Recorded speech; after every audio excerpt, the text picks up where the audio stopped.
Hey, welcome, all my right thinkers. Thanks for tuning in and check out your boy, D-Funk. Thinking right out here in the lab where I do what I do for you. I got a bunch of stuff going on right here, but I got a nice lesson for you today. Let's go. Rightism. 25 rules to live by. Storytelling. Story with a message. There's a message in the story for life. I give life lessons. You tune in receiving them. I appreciate you. We got a good thing going. Let's do what we do. Right thinking mission, and that's what I'm on, is to enlighten, inspire, educate, and motivate you, the individual, to a higher spiritual level of enlightenment. Right thinkers way of life through mental and spiritual discipline practice daily will help and guide you to obtain your goal of spiritual enlightenment, aka know thyself. My mission is that all right thinkers know thyself. If you're a right thinker, your goal is to know thyself. See where I'm going with this? So I ask the question, do you know you? It's rhetorical, but if you don't have the answer for yourself, tune in. I can help you with that. That's what I do for you. A person who knows not, he knows not that they know not, is foolish. Disregard them. A person who knows not and knows that they know not is simple, but you can teach them. That's why I do what I do for you. Appreciate you too. Stay tuned. I got more for you. A person who knows not and believes and think that they know is dangerous. Avoid them. I do. A person who knows and knows not that they know is spiritually asleep. I can awaken them. I'm the spiritual alarm clock here to wake you up with knowledge of self. That's what I do for you. A person who knows and knows that they know is wise. Follow them. All these persons reside in you. I think know thyself. And always to my yacht be true. Right think we keep going on with the symbols. I'm breaking another one down for you. I'm gonna do the parts to the Ankh, and I'm gonna break down Om, which is a 4-syllable word. Pay attention. And I might be able to sneak in Heka. Okay, words of power. But this should be a quick lesson, a whole bunch of breakdowns. Hopefully I get my message across. Let's go. Let's start with the parts of the Ankh. The Ankh. I got to show you this. We done seen the picture of the Ankh. Okay, we done seen it. But now we're gonna break it down for you. My boy, I'm beat this book up. Poor book. See the 4 stages of the Ankh: the loop, the cross, the knot, and the all together. I'm gonna break that down for you right quick. All right. So when you see it, now you'll understand what it means. You get a better when you see it after understanding and being explained to you. You recognize it, and it all makes sense to you. Let's go. Parts of the Ankh. First one above, you got the shin ring. They call it the shin ring, but it's like the female womb. Okay, represents eternity. All right. The shin ring represents eternity. Sorry. Female principle womb, magnetically charged. It's waiting. It's in waiting. It's in waiting for what? Electronic charge conceptually. So I'm trying to get you the concept though. And again, the woman is on top. Heaven. Female concept. Come on now. Next one, we show you the bottom of the cross without the top part. Okay, so that's called the cross. That which is temporal, the physical world, 3 dimensions, all male. Okay, and it's time and space, principle, phallic, principle, electrically charged. That's the male aspect of the power is coming. Okay, so the female receives, the male gives harmony. Okay, 2 opposites come together to what? Procreate. That was the original concept. When man and woman figured out how they can, it became a bad problem. But moving on. We're dealing with the symbols now. Sorry about that. But the Ankh, and it represents life. That's what they try to get you to understand.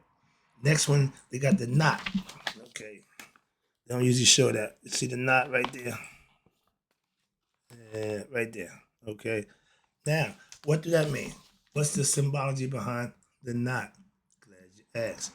The knot above the Ankh knot, that which holds what? The 2 principles, eternity and temporal, immortal, mortal, spirit and body, Male and female was to create the human being. Two opposites working together to make a whole. That's why one half is female, one half is male. So if you think you something, no, it ain't. It's in the mind at that point. But yeah, you have some traits, female hormones, female concepts, and you have male. So understand that. That's what they show you. My girl, I'm about to show you her. She is half man, half woman. We call the spirit of Haru the great he, she. Why? Androgynous, both sex. God, both sex. Male and female was he. But sex is for the body, not for the spirit, first of all, for reproduction purposes only. Spirits don't reproduce. Moving on, wrapping it up. The knot, I just probably explained it to you, that's what ties them together. Okay? Heaven and earth come together, make humans. In the final stage, what it looks like, the Ankh refers to life in the form of human beings. Us. The spirit that's in us is Haru from God, which is another story. But yeah, all right. Hope you made that. Hope I made that clear to you. Nice little lesson. So now you should have a better understanding in the Ankh and a newfound responsibility for looking at the Ankh in a little different manner. So, a lot of stuff going on with that little. Yeah, okay. Symbolically, it's a worship, something to be worshipped, and still why they all carried it with them. It represents life. I got my little other spectacles here because I read the little fine print over here. I can't see that, so I got my little magnifiers. I'm gonna switch up glasses. Yeah, everything just blew up. All right, but this is Hanari. Okay, the great he, from the Indian concept. Okay, this is their way of saying yin and yang. Okay, see the female body? If you look close, you'll see it's half man and half woman. Okay, you see the breast on one side and chest and rib on the other. Okay, that's their concept. Let's break it down right quick because they really got a good concept and it works for them. Above, I just showed you, this is called the post-Dravidian. Remember, Dravidian was in the Indus Valley people in the Aryan period. Iranian, they started being invaded. A representation of what? The ancient Indian deity, Hanari, pure consciousness. That's what she represented. And the symbol of the androgynous spirit, which is God within every human being. Note, again, we just left the Ankh. The Ankh is located right at the genitalia area. Why? Because at that level of the genitalia, the Adnari was also known as was the Purusha, which is the male. But at later times, the name Purusha became identified with what? The male concept, element of creation only, like the cross, only male. Moving on. Thus, this was an attempt by who? The Iranians to what? Integrate the Dravidian philosophy in androgynous universe spirit into their Vedic philosophy, which they introduced to who? India, along with the other main gods of Hindu pantheon, which is Brahma, Vishnu, and Shiva. Their female counterparts were regulated. The Indians didn't respect the female as much as the Egyptians did. That's what they're telling you right here. But however, in the pre-Iranian times, the Dravidian civilization saw the universal spirit as containing what? Both male and female, using the Dravidian name Ama Apian, the resemblance of the Dravidian name of the Egyptian creator god. We call them Amun, Amen. And the Dogon creator god, they're called Ama. All of them start with the AM, okay? For some reason, they all go that route. And you're going to see, well, at least the A, because we're going to deal with the four-syllable word. And at the bottom here, you'll see where it's half man and half woman. The Ankh of Perusia with Anari or Perusia, it shows the Ankh right there. That's what that looks like. Okay. Now, let's talk about this which is a four-syllable word. I only hear three. A-U-M, and they keep the bottom, they keep the last word here, put it in brackets, because it's the silence after you say the word. See the word right there? A-U-M, and then the silence, that's the word. When you make it, it drifts off, that's the last sound conceptually. And you're a meditator, you'll understand what it means, or you'll get to understand it when you go to meditative practice and you go to the chant of moving on. Let's talk about it right quick. Got a nice little lesson. Got a few minutes. Yep, let's go. Is the one of the name. First of all, A-U-M, is one of the names of God. That's why the Tibetan monks or the Shaolin monks, they all chant when they go into meditation. Okay. Now, is the first name of God, and it is said to be the first sound that God made in the act of creation. Since nobody was there, I wonder who came up with that idea. So a lot of stuff, I ain't gonna go there, but I get the concept. All right, but the word, it encompasses what? All possible sounds or of creation if pronounced properly. Drifts off. That's the silent part. Okay. That's when they put the few M's behind it, like they dressed it out. That's what they're doing. But they stop with the M and you just silence it out. All right, let's go. Let's start with the breakdown. Is a 4-syllable word. But you just said A-U-M. There's no way for that. So they put a bracket. Okay, so that's what I'm trying to show you. A represents what? The physical reality, the waking state of consciousness. Now, this blew my mind. This is going to be fun because I just got finished giving this lesson from a whole different perspective. But watch this. A represents the physical reality, all right? The Ta, waking state, okay? Consciousness, where you are aware of the physical body and your day-to-day activities. Right now, we're awake. You know what's going on. You know, okay, you woke. That's what the A represents. Okay. Now, what the U? The U represents what? The dream state. Really? Astral planning? The dream state of consciousness, where you are conscious of the astral body and you're in the dream state. If you learn how to lucid dream, you become a good meditator, you become conscious. So when you go into the sleep mode, you're conscious of you're in the dream. It's called lucid dreaming. Okay. Years of practice, you get good at that also. But these are things that your wise, intelligent men do all the time. That's why they spend a lot of time by themselves. Moving on. Next one. The M. The M represents that deep sleep I tell you about. I just tell you where Amen is, where you go to him. Watch this. Watch this. This is funny. M represents that deep sleep, that consciousness where you go that's beyond what you're waking and even your dream state. Dun, dun, dun, dun. And this is the realm, what they call the casual realm, where the body, or the casual body, where it's just a body of light. It melts into the maker. Watch this. It breaks down perfect. This is the realm of the casual body. That's the third level. Here, one is in contact with who? With their real self, God. Okay, Amun, the hidden one. But watch this. This is the caveat.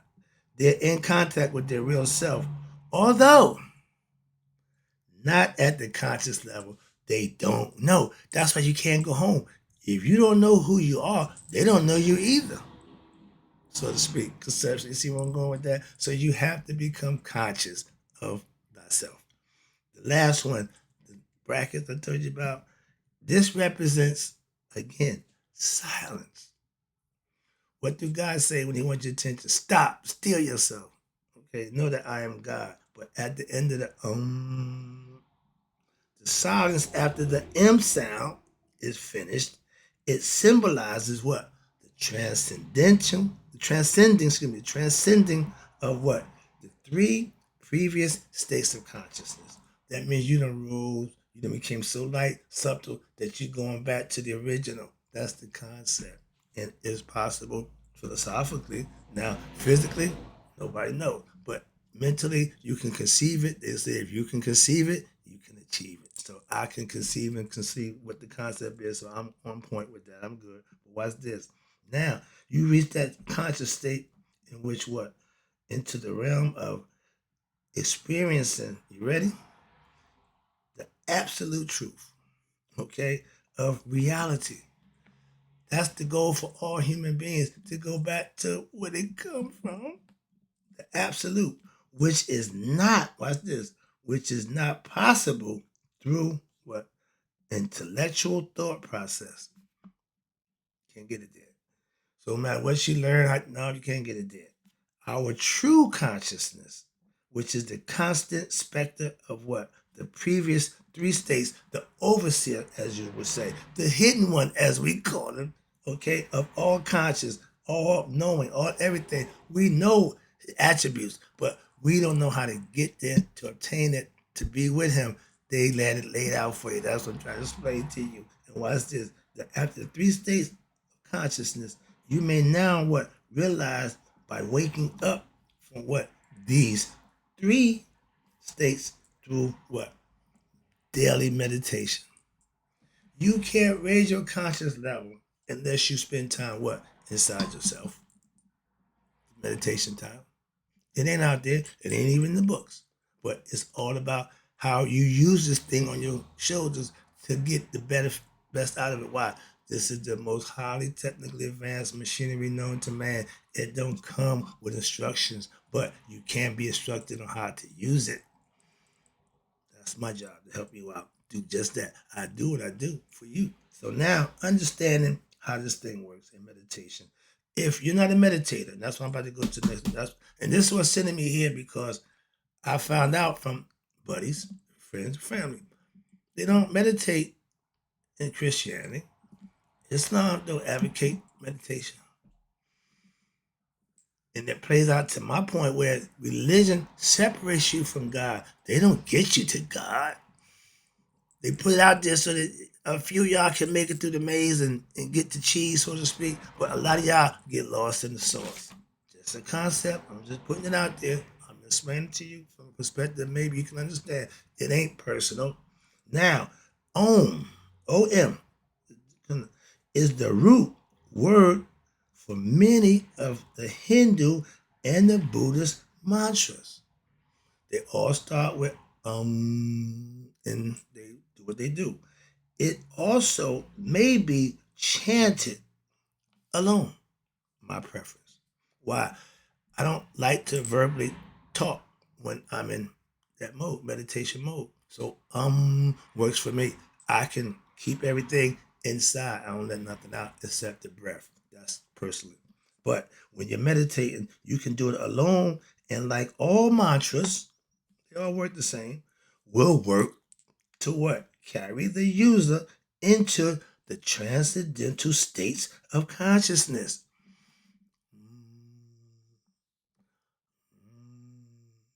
I can ride that for the next 15, 20 minutes. Don't need nothing else. Some people need other things. Nope. When you get understanding, you can use what you know works for you. I know what works for me. I'm just telling you how I do it. You can do it any way you want. But if you're not doing it, it's impossible to get to God without meditating. I can tell you that. That's what they're telling you. So, let me take these off now. I'm finished reading. Everything looks so big. All right, here we go. Now, but that's the whole point. Meditation is personal, and it's the way that's why the Eastern people know they're more peaceful within themselves. Why? They communicate with God. They ain't worried about a whole bunch of outside nonsense. They're more personal. What? The relationship with God is more them being, doing, acting, showing Him, not people. Oh, I'm a Christian. Oh, look at me. I'm a Muslim. I'm a that nonsense. Sorry about that, but I'm so annoyed with that. Just do. Just be. That's all. It'll show. Moving on and wrapping it up. I see the clock. Oh, this is cool. Good. I'm right on point. Wrapping it up. I'm right there. Hit where I need to be. Now, being it is the root of all mantras, and it will work to carry out your transcendental state to raise your conscious level to the highest. It will what? It will have the greatest.